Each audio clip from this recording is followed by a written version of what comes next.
고대 세계의 지도를 펼쳐보면 서쪽에는 지중해를 장악한 거대한 사자 로마 제국이 있습니다. 그리고 동쪽에는 유라시아 대륙을 가로지르며 실크로드를 지배한 무시무시한 궁수 파르티아 제국이 존재했죠. 이 두 제국은 단순한 이웃이 아니었습니다.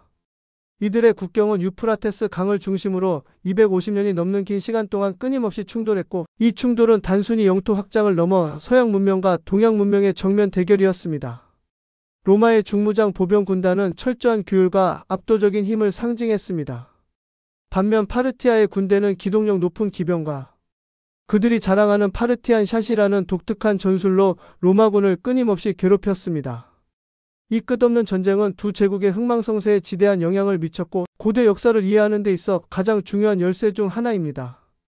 이 글에서는 로마와 파르티아 전쟁의 시작부터 끝까지 주요 전투와 외교적 사건들을 생생하게 재현하며 그 흥미로운 역사적 배경과 전술적 특징을 심층적으로 분석할 것입니다.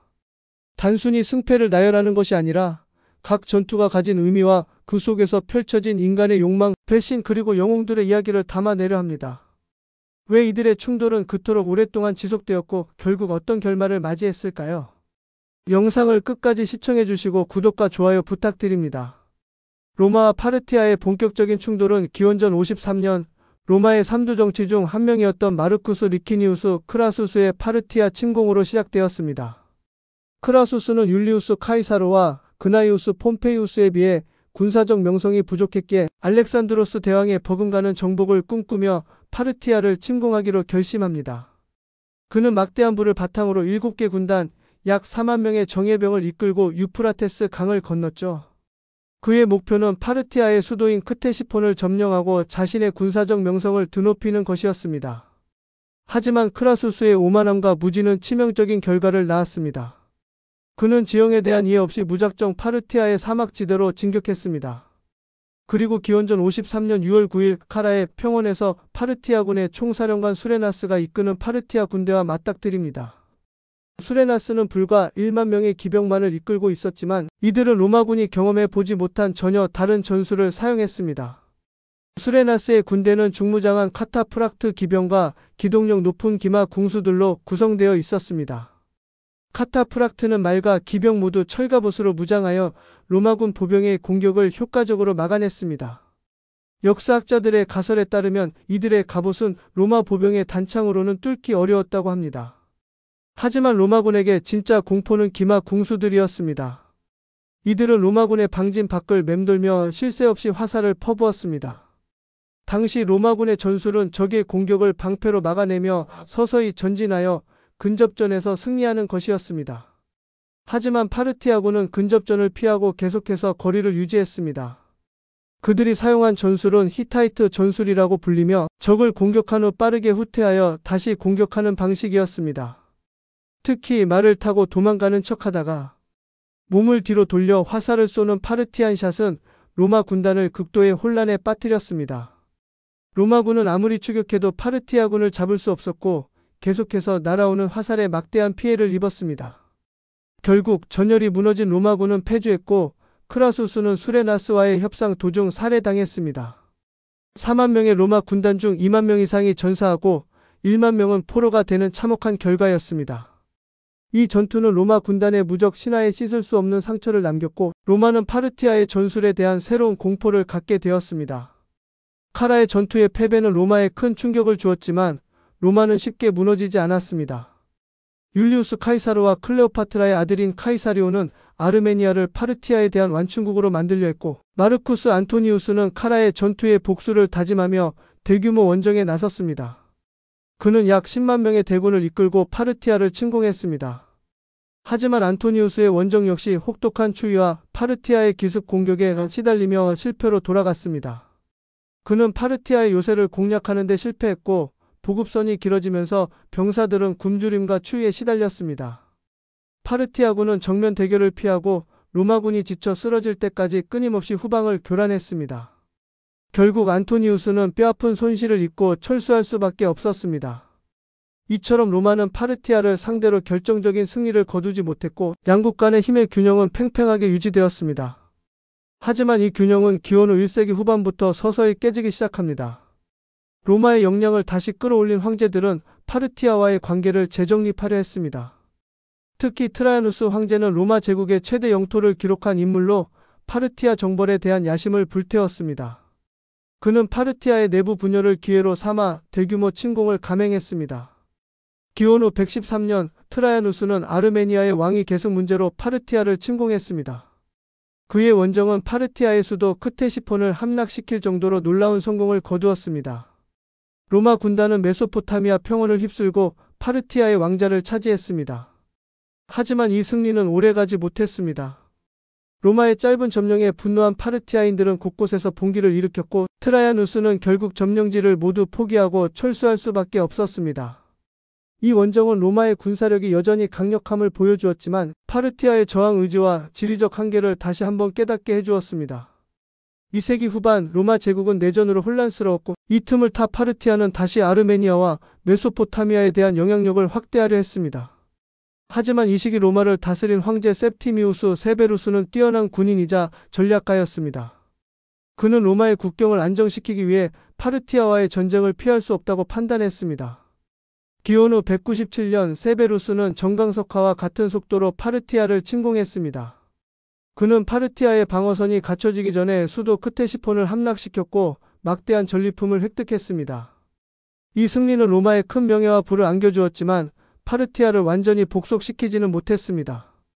세베루스는 파르티아를 멸망시키는 대신 유프라테스 강을 따라 강력한 국경 요새를 건설하여 파르티아의 침입을 원천 봉쇄하는 전략을 택했습니다.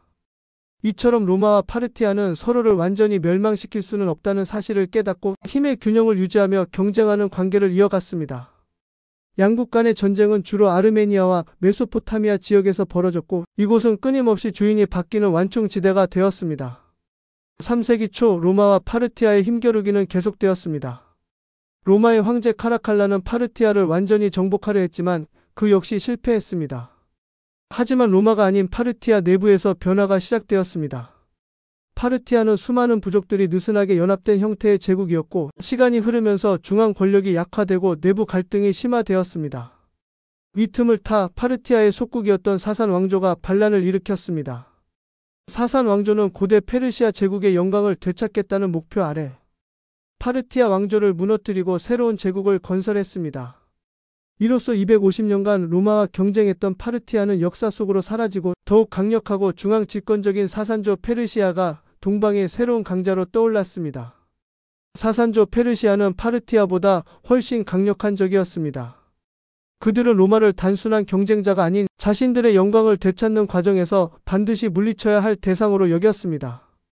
이로써 로마와 파르티아의 전쟁은 막을 내렸지만 로마와 새로운 적 사산조 페르시아의 피비린내 나는 전쟁이 다시 시작되었습니다.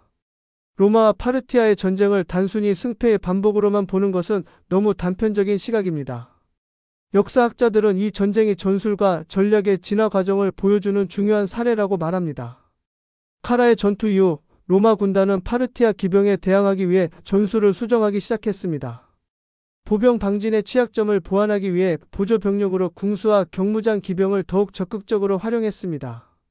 또한 게르만이나 시리아 등 국경 지역의 동맹 부족들로부터 기병 부대를 고용하여 기병 전력을 강화했습니다.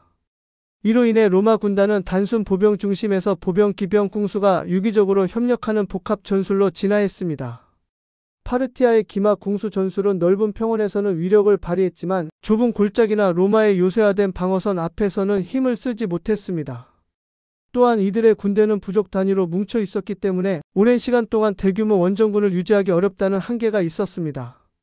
이 때문에 파르티아군은 로마를 침공하여 약탈하는 데는 성공했지만 로마의 영토를 장기간 점령하는 데는 실패했습니다.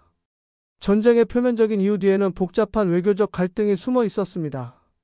아르메니아의 왕위 계승 문제, 실크로드 무역로의 통제권, 그리고 두 제국의 자존심 싸움은 전쟁의 불씨를 계속해서 키웠습니다. 파르티아는 로마의 동방 정책에 대한 불만을 가지고 있었고 로마는 파르티아를 야만인으로 규정하며 정복해야 할 대상으로 여겼습니다. 이러한 문화적, 외교적 충돌은 전쟁을 끝없이 반복하게 만들었습니다. 로마와 파르티아의 250년에 걸친 전쟁은 고대 세계사에서 매우 독특한 사례로 남습니다. 이 전쟁은 어느 한쪽의 완벽한 승리로 끝나지 않았습니다.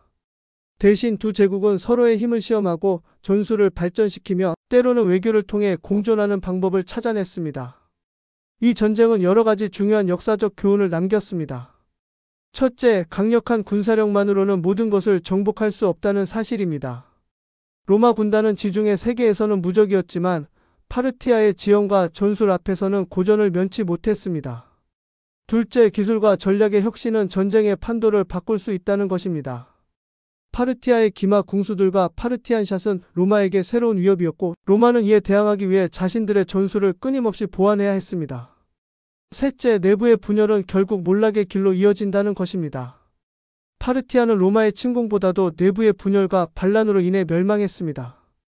결론적으로 로마와 파르티아의 전쟁은 단순히 두 제국의 충돌을 넘어 동서양 문명이 서로를 인식하고 영향을 주고받은 거대한 드라마였습니다.